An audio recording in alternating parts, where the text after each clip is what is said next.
দাদা দাদা একটু দাঁড়ান। আপনাদের আজকের এই সভা কেমন লাগলো? ক্যামেরায় দু কথা বলবেন। খুবই ভালো, আমার তো খুব ভালো লাগলো। একদম, বাংলার সভ্যতা ও সংস্কৃতিকে বাঁচিয়ে রাখতে ও এগিয়ে নিয়ে যেতে এই ধরনের আয়োজন অবশ্যই প্রয়োজন। আমার তো আরও একটু থাকার ইচ্ছা ছিল, কিন্তু কি আর করা যাবে, ট্রেনটা তো আমার জন্য দাঁড়িয়ে থাকবে না। ও, ট্রেন ধরতে হবে। কোথায় যাচ্ছেন আপনি? সুরাট।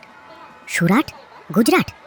বাহ, সেখানে কি করেন দাদা? আমি একটা কাচের ফ্যাক্টরিতে কাজ করি। আর আপনি? আমি যাচ্ছি নয়ডা, আইটি সেক্টরে আছি। ও, নয়ডা, ইউপি। মানে দিনভর কোডিং আর রাতে লোডিং। একদম ঠিক ধরেছেন। যাই হোক, আপনাদের যাত্রা শুভ হোক।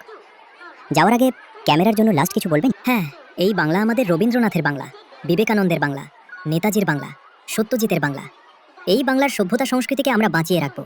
এই বাংলা শুধু ভাষা না, এটা আবেগ। এই বাংলাকে আমরা কিছুতেই ইউপি গুজরাট হতে দেব না। দাদা দাদা, এক সেকেন্ড, সভা কেমন লাগলো? খুবই ভালো। খুবই ভালো। আমাদের বাংলা এখন সবচেয়ে বেশি দরকার এরকম আরও সভা। রুক্মিণী, দাদারা এখন কাজে বেরোচ্ছেন। ইনি যাচ্ছেন নয়ডা, ইউপি। আর ইনি সুরাট। হ্যাঁ হ্যাঁ, সুরাট, গুজরাট। যাওয়ার আগে কিন্তু ওনারা একটা ভীষণ দামি কথা বলে গেলেন। যাই হোক, এই গর্বের বাংলাকে আমরা ইউপি গুজরাট হতে দেব না। অবশ্যই, বাংলা মানেই বাঙালির গর্ব।